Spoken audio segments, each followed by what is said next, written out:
This is where the magic happens. Being present or living in the moment isn't about not feeling things. It's the opposite, actually. It's about actually fully living there in the present. If we can experience a thought, a feeling, an emotion, or a moment and process it and then let it pass, we're more alive than we could ever be otherwise. So let go and be in the moment. Love and live your life. Broadening horizons and expanding spiritual understandings is what I'm all about. I wanted to read something on Buddhism, and I figured why not just go back to the source? So I pulled In the Buddha's Words off the shelf. It's a really great anthology of many passages from the Pali Canon. The Pali Canon was the only fully intact surviving work from the foundation of Buddhism. It was passed down containing many of the teachings directly from Buddha. It was carefully passed down through oral tradition before it was finally recorded in writing. And with some notes on this edition, the compiler and editor of this specific work was Bhikkhu Bodhi, and he has done a great job of making this foundational text way more approachable. The Pali Canon itself isn't organized very well by theme or subject. It doesn't have much semblance of order as far as what relates to what or what would logically be taught before something else. So Bodhi has organized the works into a more logical and readable series while remaining true to the source material. And he did real credit to the original direct translations. The real magic of this edition is his commentary and introduction prior to each section of direct excerpts from the Pali Canon. He does an excellent job of breaking the text down into modern, easy to understand bits and pieces.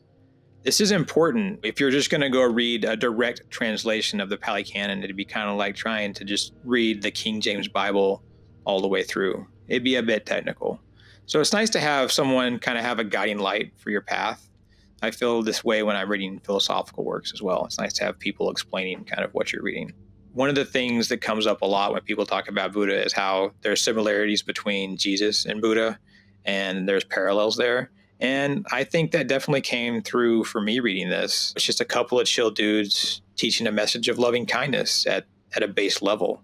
They're obviously very different people, and it's a different style of delivery and message, but there's a similarity in the base teachings there.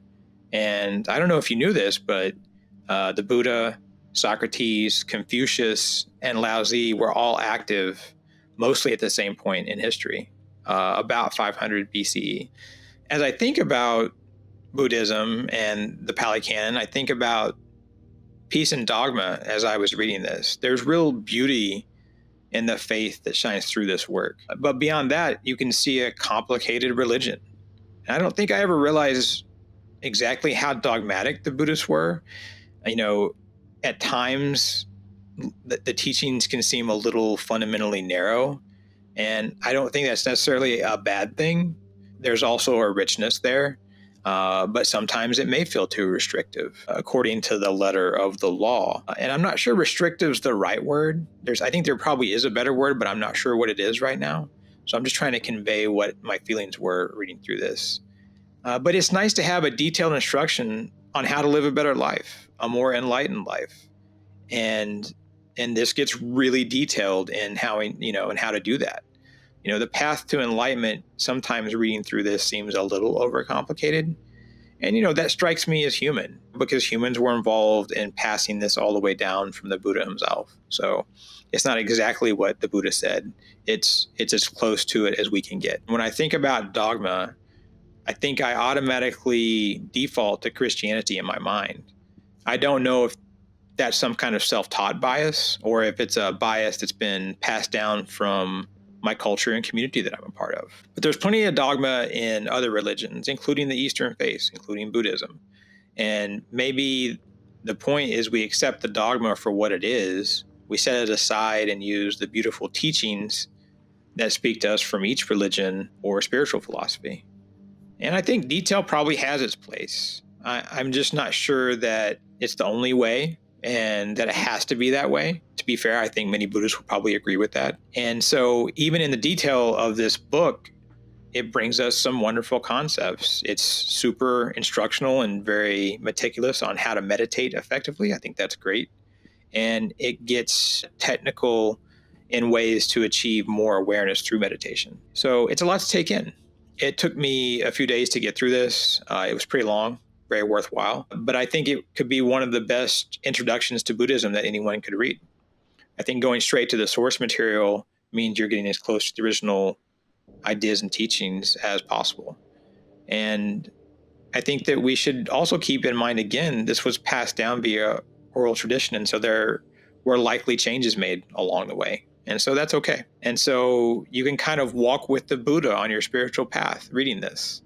And it strikes me as a solid base that you can use to kind of build your spiritual path and journey on. I still definitely believe you'd want to look at other beliefs as well. And I think about the crossover between Buddhism and Hinduism. And so whereas you couldn't go wrong reading this work, I think it would give you a better understanding of the world around you. And as Buddhism is essentially an offshoot of Hinduism, it would be interesting to read, for me, something about the overlap between them, in addition to reading through this. So what changed from the Buddhists when they left Hinduism? What changed from the Hindus when the Buddhists moved away? And I think you can definitely see connections between Buddhism and Hinduism in the Pali Canon as you read it. Obviously, both religions have a ton to offer. I tend to resonate more with Hinduism than Buddhism. It's a very personal choice. For me, I feel like Hindus have a little more less strict and a little more enlightened approach to enlightenment, if that makes any sense. But people feel the same thing about Buddhism versus Hinduism, and that's okay. It goes back to that technical part for me, that Hinduism for me feels a little less technical. I don't want that to be the only takeaway I had, because this work was filled with so much wisdom. And one of the passages that really hit me hard was as follows. It was, the teacher did not intend to present a complete system of ideas. His pupils did not aspire to learn a complete system of ideas. The aim that united them in the process of learning, the process of transmission, was that of practical training, self-transformation, the realization of truth, and unshakable liberation of the mind. And so this quote directly from the Buddha really takes me back to the beauty of this belief system. There's something to be said about slowing things down, being patient, being mindful, being very deliberate and intentional with what we're doing, and being united in the process of learning the way of things. I think that's a really beautiful thing to do. And beyond the practical training that they have, they describe self-transformation. And that may look very different for each person, each unique self, that self with a capital S. So then there's this realization of truth and liberation of the mind at the end. And for the Buddhists and Buddha, that was nirvana, which can be similar to the Brahman or the Tao or Christ consciousness, the nature of things or the universe, any name of the divine that we have out there in our different cultures. And further from that quote, there's another one where the Pali Canon describes the present moment. You will have feelings and emotions, but strive not to attach these to anything. Experience, process, and then let it go. Peace will follow. And I feel like this is such simple advice. It's just a few words, and it's super easy to read what I just said. And maybe we understand it, but do we do it? This is where the magic happens. Being present or living in the moment isn't about not feeling things. It's the opposite, actually. It's about actually fully living there in the present. If we can experience a thought, a feeling, an emotion, or a moment and process it and then let it pass, we're more alive than we could ever be otherwise. So let go and be in the moment. Love and live your life. And this book talks about the cycle of samsara. And that's similar to the same word in the Hindu tradition. And they have a very similar definition, referring to the cyclical nature of birth, death, and rebirth. And that all sentient beings are said to be trapped in this cycle, driven by their desires, aversions, and ignorance. And that life after life, these beings wander through various realms of existence, experiencing suffering in a bunch of different forms. And Buddhism seems to have a lot of focus on suffering as a part of the journey, that it teaches us things that are required to learn before we can move on. And there's a lot of debate about that in the spiritual realm and the spiritual community. And that's probably a whole other discussion, probably a whole other video. But samsara is essentially infinite, but your ultimate soul may escape through enlightenment or finding nirvana. Your spiritual path or your journey is an integral process, and navigating through infinity, to see and find yourself or the divine, and then escape that samsara, escape that cycle. Part of this process is to, as the Buddhists say, stop craving. Through several parts, I got the sense that there's a big emphasis on the elimination of craving. And it makes sense given that craving, pervades many of our negative and base issues that we have as humans. Craving is this huge attachment that we have to things. It can move us or motivate us in a really subconscious way. The idea that we're unaware of this craving moving through life and not living intentionally. No one's perfect. The Buddha lived within a classist system, and he taught within a classist system. During the portions of the Pali Canon, especially in parts where the Buddha was with his students in social situations, it occurred to me that they could be a little bit arrogant, sometimes a little misogynistic, and that Buddha didn't change the caste system. He carried it over from the Hindu tradition, from India, ancient India. It stayed in play with the Buddhists, but the caste system wasn't applied amongst the Buddha's monks and devotees, and that kind of struck me as un-Buddhist-like. It was okay for the population and the masses, but it wasn't okay for them. And I understand that these are, quote unquote, these were different times or whatever. That's usually what people talk about. I'm just kind of bringing this up as something that we can recognize and see, because I think it's important to think about the actual history of spirituality, the history of religion, and how that is contrasted against the beauty of the teachings and all the things that we can learn from it. And that speaks to the imperfection of human intervention in spiritual affairs. And that's where dogma comes in. And that's where we as individuals have to decide where our boundaries at on our path, on our spiritual journey, and that we each have to choose our own way. And we can do that while also understanding it's absolutely okay to have teachers and guides. So it's this highly individualized and personal thing, our spiritual journey. But it's okay to ask for help, to seek guidance, and so that we can light our own path ahead of us. And some of us can be students and teachers at the same time. I've been that way, where I might tell someone something and help them, and then they might tell me something, and I'm like, oh, okay, that makes a lot of sense. And before we move on, please subscribe by hitting the watermark in the lower right-hand corner, and share this video with your friends and family if you think they might benefit from it. One thing I got from the Pali Canon was joy.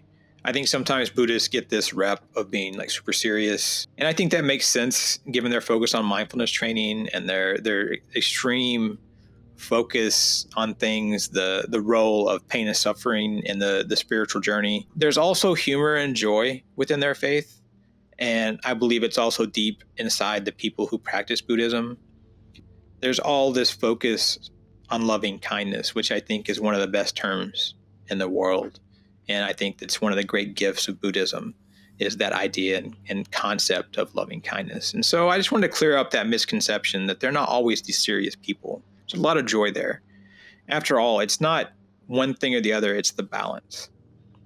There was a story that was told in one of the parables related in the Pali Canon about the blind men and the elephant. And this king took several blind men and had each of them fill different parts of an elephant. And then he later asked each of these guys to describe their part of the elephant to this room of other blind men and compare it to a worldly object so that everyone could kind of understand what they were talking about. But since none of them had touched more than one part of the elephant, none of them had the full picture as it is. So each blind man thought that his description was right, but it turns out each one of them was right. They thought the others were wrong because they couldn't see the whole. And I think it's a good story because it raises that question of, do you see the whole? The wholeness of the universe, the wholeness of yourself. And that takes me to the idea of we see the world how we see the world. there's a section in the Pali Canon that said, ordinarily, we represent things to ourselves through the refractory prism of subjective bias. So we see the world as we're trained or conditioned to see the world. We're trained by ourselves, we're trained by people our entire life to see things a certain way. So does that mean we lose the ability to see the world as it actually is? I think the answer is probably yes. So part of the path is just learning to see again, to see in different ways.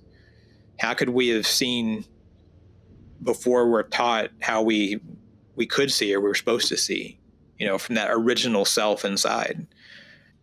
And so here the Pali Canon says, we see things that we want to see. We blot out things that threaten or disturb us, that shake our complacency, that throw into question our comforting assumptions about ourselves and our lives. To undo this process involves a commitment to truth that is often unsettling, but in the long run proves exhilarating and liberating. So reading that really beautiful quote there, if you want to see the world and yourself as it is, it might be hard, it might take time, but it will be worth it. And in the end, the Pali Canon says, only those with vision see. So have that vision and see yourself, see the universe.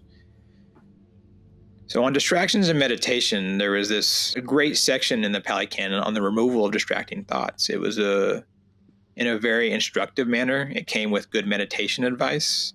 And there are other sections on mindfulness, quite a bit on mindfulness. There were detailed meditative breathing instructions that were quite healing. There was discussion of the master path. There are several sections on the master path to enlightenment.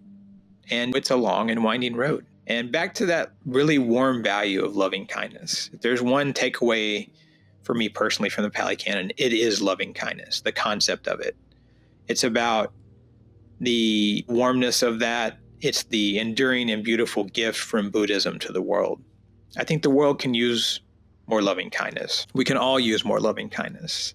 I think you start with loving yourself, and then it will just build up within you and spill out to the world around you. And so suddenly you're living your beautiful, loving, kind life, and those around you are also experiencing loving kindness. So take the time to develop your own spiritual practice that embraces loving kindness. Weave it into your life every single day and work to add it into moments in your life whenever you can. I think you might consider overlapping paths. The book says that ancient Buddhist practitioners were a community. They were united both vertically through the relationship of the teacher and the students, and horizontally by friendships among their peers and the shared path that they were all on. And this is important to me because I always hope that people can see the richness in sharing their journey with others. Yeah, hold on to your unique path and this inner empowerment that you have, but share your experience with others. And this takes me into our own community that we have, Kishar. For a peaceful community where people can share their journeys and be themselves, visit kishar.org. The part of the Pali Canon that was hardest for me is that there were portions that were highly technical with lots of information. It would take hours for me to relate everything in the work. There are still words that are not translatable to English. And so you're just kind of working through this highly technical piece. Beyond that technicality, beyond that technical writing, there was tons of practical advice and beautiful wisdom. So, don't get bogged down in it. This edition with commentary with it makes it easier to kind of navigate through the sections. So, what are your thoughts on Buddhism? Have you read the Pali Canon? Do you have any thoughts on what you read? After seeing this, what questions do you have for Buddhists? Leave a comment. Let's have a discussion about this. Like this video if you want more content just like this. And until next time, I wish you peace on your journey.